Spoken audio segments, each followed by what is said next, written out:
सुप्रभात मित्रों, 2 जनवरी 2024 दिन सोमवार। आप सभी का दिन इस सुंदर सी सुबह के साथ मंगल हो। मंगलवार के दिन जैसा। आज सोमवार नहीं है, मंगलवार है, क्षमा करिए मुझे।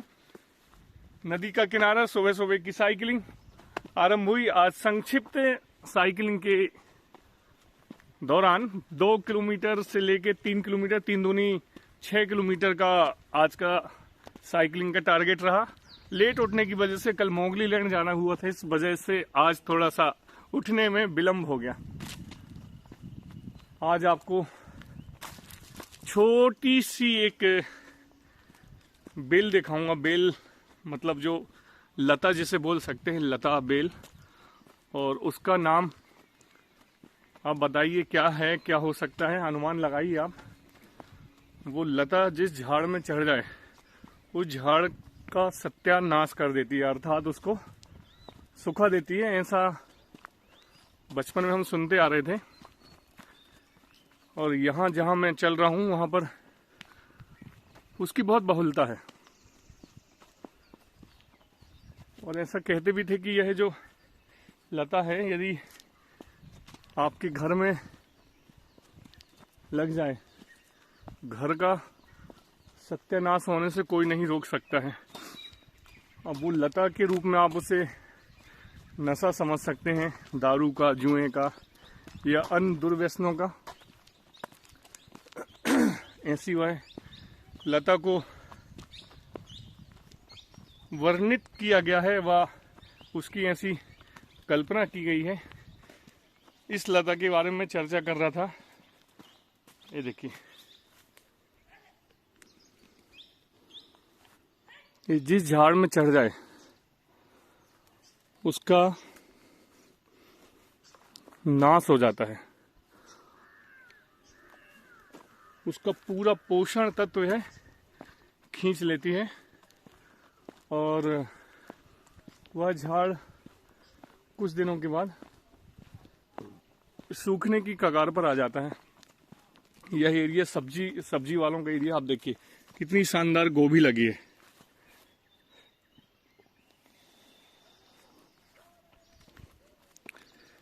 यह पूरा क्षेत्र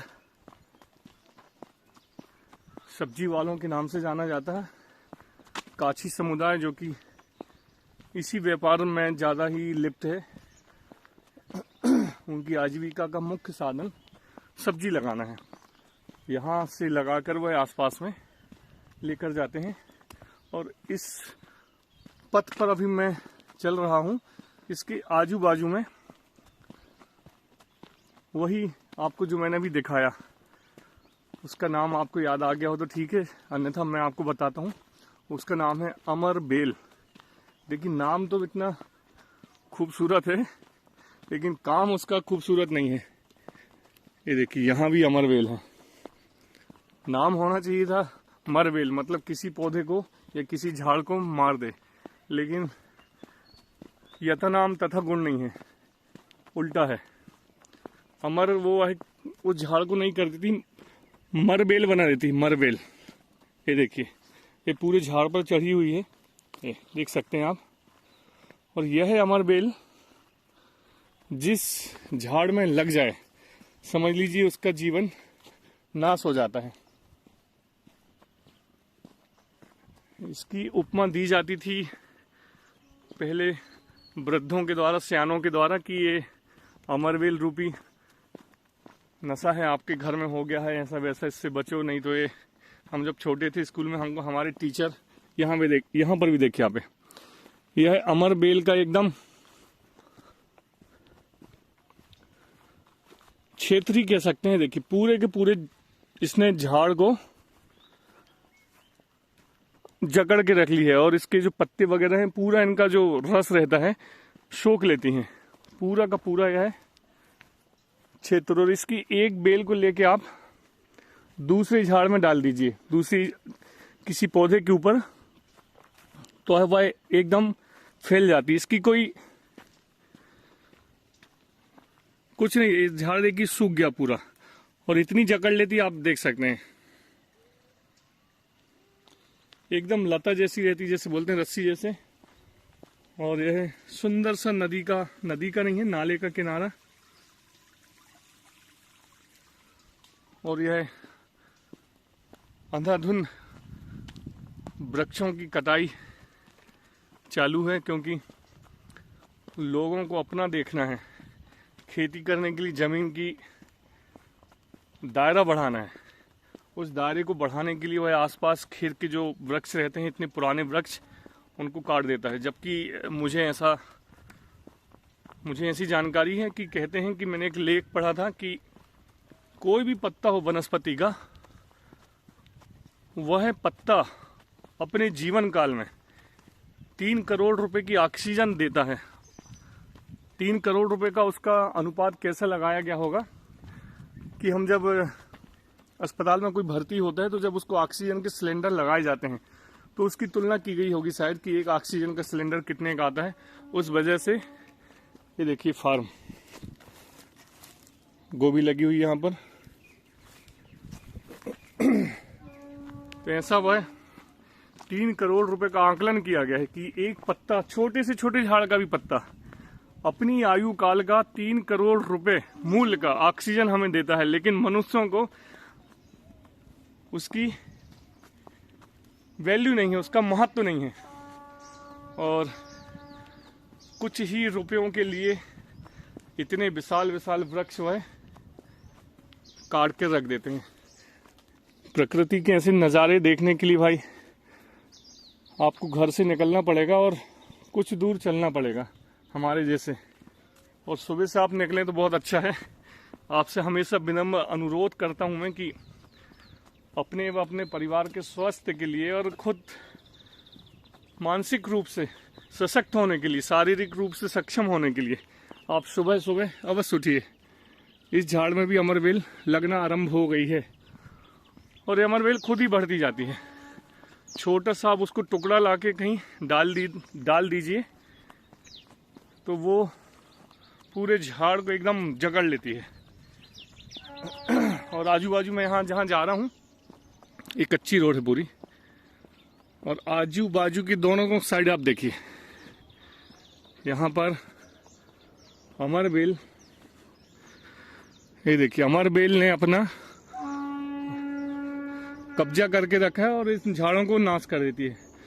और इस हमारे क्षेत्र के गीतकार संगीतकार वीर सिंह भैया हमेशा मिलते रहते हैं, आज फिर मिल गए।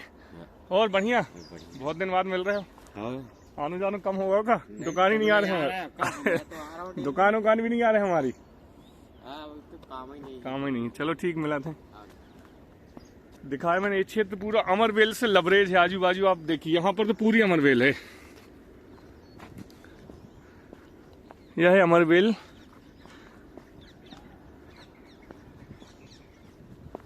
हालांकि इसका आयुर्वेद में बहुत महत्व है। ये झाड़ की हालत देखो आप, ये अमरबेल के कारण, वो भी कौन सा झाड़ है, ये बेर का झाड़ है।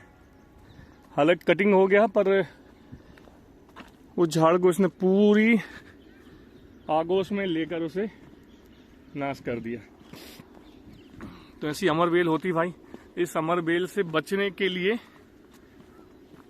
हमेशा कहा जाता है कि आप यदि एक बार लग गई नशा की अमरबेल आपको लग गई तो आपका परिवार, जुए की आपको अमरबेल लग गई तो परिवार आपका, और भी अन्य जो भी नशे हैं बताए गए हैं, यदि वह आपके जीवन रूपी झाड़ में अमरबेल जैसे आ चुके हैं तो समझ लीजिए आप अभी भी सतर्क हो जाइए, बच जाइए।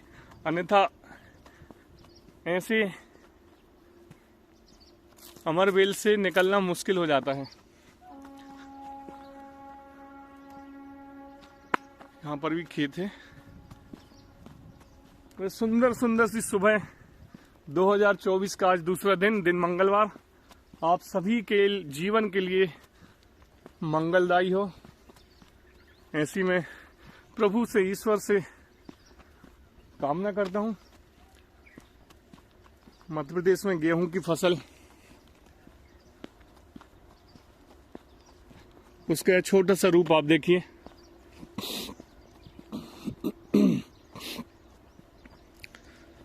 शूर सूर्य नारायण भी निकल चुके हैं। आप पीछे अभी आपने देखा सूर्योदय हो चुका है, लगभग 7:30 बज रहे होंगे अभी।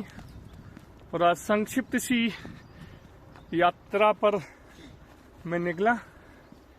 ये गेहूं, कितनी सुंदर गेहूं दिख रही, देखिए एकदम ग्रीन ग्रीन ग्रीन। अभी थोड़े दिन के बाद जैसे यह जब बड़ी होगी तो फिर इसमें बाली निकल जाती है। बाली का अर्थ है कि उसमें गेहूं जो है ना वह आने लगता है, फिर वह बढ़ने लगते हैं। और आज मेरी जो साइकिलिंग हुई उसमें मेरे साथ मेरे युवराज भी साथ में थे, उनको भी मैं लेके आया। और एक बॉडी बिल्डिंग का सामान रखा यहाँ पर, आप देखिए। यह किसी ज़माने में बहुत ताकतवर जो लोग रहे होंगे, गांव पहलवान जैसे दारा सिंह जैसे, वो लोग हाथ से उठाते होंगे। ऐसा मत समझिए आप, यह बैलगाड़ी का व्हील है, यह बैलगाड़ी का व्हील है। और पेरा धान की गाहनी के बाद यह पेरा मवेशियों के खाने के काम आता है। यहाँ पर देखिए, यह जो मवेशी हैं अभी, इनके लिए भोजन है। और यह क्षेत्र बहुत सुंदर क्षेत्र, हमारे कृषकों का गढ़। शानदार यहाँ खेती होती है, इस वजह से उनकी जीविकोपार्जन होती रहती है इन खेती की वजह से। सब्जी व खेती संयुक्त रूप से जहाँ जैसी जगह रहती है वह इसमें लगा देते हैं।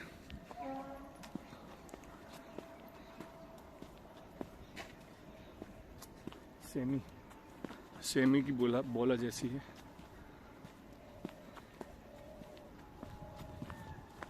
पाँच किलोमीटर की आज की सुबह की साइकिलिंग में 1 किलोमीटर का पैदल वॉकिंग रहा, वह 4 किलोमीटर की साइकिलिंग। और आज की इस साइकिलिंग में हमारे युवराज अरहम भाई, यह 10वीं कक्षा के छात्र हैं और इनकी परीक्षा होने वाली है फरवरी से। अंतिम महीना इनके पास है। भविष्य को संवारने के लिए अच्छा पढ़ेंगे तो इनके काम आएगा, नहीं पढ़ेंगे तो इनके काम आएगा। समझाते हम हमेशा रहते हैं, आप पढ़ो तो बहुत अच्छा है भाई। हम देखिए इनको कितनी समझ में आता है। और यह एकदम नज़दीक आ चुके हैं हम अपने साइकिल स्टैंड में। समझ लीजिए आप, यहाँ पर हमने अपनी साइकिल खड़ी की थी। अरहम भाई हैं, देखिए मिलवाता हूँ आपको आज से। यह युवा होते हुए, हमारे तरुण होते हुए अरहम भाई 10वीं क्लास में हैं। तो इन्हीं से मैं बोल रहा था, पढ़ाई लिखाई करो तो अच्छा है आपके लिए, बहुत अच्छा है जीवन के लिए। अन्यथा फिर आप जैसा आप समझो वैसा उचित है। और 2 जनवरी, मात्र 20 दिन शेष हैं अयोध्या धाम में भगवान श्री राम के प्राण प्रतिष्ठा मंदिर के लिए। वहां पर जो मूर्ति रखी जानी है वह बाल्यावस्था की रखी जानी है, और उसकी मूर्ति की उम्र होगी लगभग 5 साल के बच्चे स्वरूप। अर्थात यह है कि भगवान श्री राम जब 5 वर्ष के थे तो उस आकार की मूर्ति वहां पर स्थापित होना है। यह मुझे थोड़ी सी जानकारी मिली है, आपको भी मिली होगी शायद। देखिए बहुत जोर शोर से तैयारी चल रही है, और मैं भी उस यात्रा को लेके बहुत, यात्रा मतलब वो है जो अभी चल रही यात्रा, जी हाँ, उसको लेके काफ़ी गौरवान्वित महसूस करता हूँ कि बरसों से उपेक्षित उस स्थल को एक सम्मानजनक स्थान दिया जा रहा है। यह वर्षों पहले मिल जाना था, लेकिन राजनीतिक विद्वेषों के द्वारा उसको एक मुद्दा बना दिया गया। अब उसका पटाक्षेप हो चुका है और मैं अपने खेत पर आ चुका हूँ। यह मेरा खेत है और खेत में देखिए आप, गेहूं यहाँ भी लगी है। यह वृक्ष मैंने लगाया था। ऐसे लगभग 15 झाड़ अभी लगे हुए हैं खेत में। शौक से लगाने का बहुत शौक था। और गेहूं की बोनी थोड़ी सी लेट होने की वजह से थोड़ी पीछे हो गई है, अभी धीरे धीरे बढ़ रही है।